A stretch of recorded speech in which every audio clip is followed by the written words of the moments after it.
Ayatollah Khomeini wrote a letter to Gorbachev in the 80s. He says, the main problem confronting your country is not one of private ownership, freedom, and economy. Your main problem is a prolonged and futile war you have waged against God, the source of existence and creation. Fact. This is how he opens it. Back in early Islam, you'd have letters sent to emperors saying that we invite you and your people to embrace Islam. It is literally that. Just to set the scene, the Soviet Union is weakening. And during the changes of openness and reform that Gorbachev was trying to bring, Khomeini very, very smartly zeroes in on this opportunity and says, there's the materialism of Marxism. Do not be tempted to the materialism of capitalism. This is not an exclusive binary. And he makes perfectly the case of something that we talk about as well, which is that the political economy of the Islamicate does not have to be some balancing act between isms, between capitalism and socialism. It is its own third way. In today's Muslim world, there's a secularity in how you talk about even pan-Islamism. You'll say, oh, Muslim brethren. You're not going to talk about theological beliefs. He is coming at it from the perspective of theological beliefs. And he's saying it to like the most materialist society's leader possible. Exactly. That when you operate from this assumption of the transcendental is real, that is the kind of metal you create in your people then. Like that is the kind of afterlife horizon they have. If they wanted to fight for a better material life, they would have succumbed to the empire 30 years ago. Your day-to-day politics is assuming an afterlife. So then obviously when America says it's going to bomb your bridges, you're going to go and stand there because it's okay, I'm just going to wake up in a better place. Which is a completely unimaginable form of politics to like the American soldier who gets 2 of his limbs blown off for a Mustang. He says, the main problem confronting your country is not one of private ownership, freedom, and economy. Your main problem is a prolonged and futile war you have waged against God, the source of existence and creation. Fact. This is how he opens it. Between the godless capitalism and the godless socialism, I take the godless capitalism every time. Neoliberal hell is much better than socialist hell.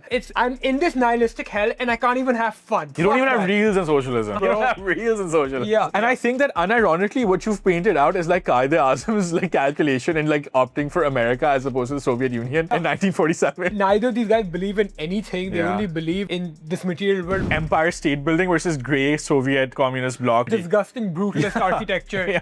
Brutalism is not beautiful, by the way. It's breathtaking in the worst way. To bring it back, he gets kind of deep into materialism and says that you think that what is observable through the senses is the only way of gaining knowledge, but there are other mystical ways of gaining knowledge. This is literally the argument for gnosis. This is the Marfat maxing Ibn Arabi lineage that we find in the subcontinent. This is the legacy of this region. And I may not necessarily consider myself a part of it, but it's incredibly powerful stuff. He uses a Quranic verse to argue it. Vision comprehends him not, and he comprehends all vision. And he is the knower of subtleties. Knower of subtleties. Knowledge of particulars. This is literally the lecture Khomeini is giving to Gorbachev. That the perfection of man is in his attunement to God.